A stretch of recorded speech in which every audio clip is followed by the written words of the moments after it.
Network loop ഉണ്ടാകുന്നത് switch എയിനെ എടുത്തിട്ട് switch ബിയിലും switch ബിയിനെ എടുത്തിട്ട് സ്വിച്ച് സിയിലും കണക്ട് ചെയ്തിട്ട് സ്വിച്ച് എയിനെ അറിയാതെ നമ്മൾ സിയിലേക്ക് കണക്ട് ചെയ്യുന്ന സമയത്താണ് അവിടെ ഒരു നെറ്റ്വർക്ക് ലൂപ്പ് ഉണ്ടാകുന്നത്.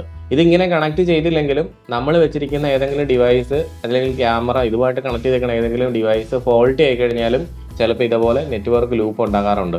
നെറ്റ്വർക്ക് ലൂപ്പ് എപ്പോഴും ഒരു ബ്രോഡ്കാസ്റ്റ് സ്റ്റോമിലേക്ക് നയിക്കും. അങ്ങനെ വന്നു കഴിഞ്ഞാൽ നമ്മുടെ ആ പാക്കറ്റ്സ്, ഇപ്പോൾ നമുക്കറിയാം ഓരോ പാക്കറ്റ് സെൻഡ് ചെയ്യുന്നതിന് ഓരോ TTL വാല്യൂ ഉണ്ട്, ടൈം ടു ലീവ്. അപ്പോൾ ആ ടൈം ടു ലീവ് എന്ന് പറയുന്നത് വെച്ചാൽ ആ പാക്കറ്റിന് ഒരു ടൈം കൊടുത്തിരിക്കുകയാണ്. ആ പാക്കറ്റ് ആ ഒരു ടൈം കഴിയുന്നതോടുകൂടി സ്വയം നശിച്ചു പോകും, അതായത് ഡ്രോപ്പ് ആയി പോകും. പക്ഷേ ഈ ലൂപ്പ് ചെയ്യണ സമയത്ത് അങ്ങനെ ഒരു സ്വയം നശിക്കുന്ന പരിപാടി ഇല്ല. അത് ഫുള്ളായിട്ട് അവിടെ ഇങ്ങനെ ലൂപ്പ് ചെയ്ത് നടന്നുകൊണ്ടിരിക്കും. അതുവഴി നമ്മുടെ നെറ്റ്വർക്ക് മുഴുവൻ കൺജസ്റ്റഡ് ആയി ഒന്നും നമുക്ക് കിട്ടാതെ വരും.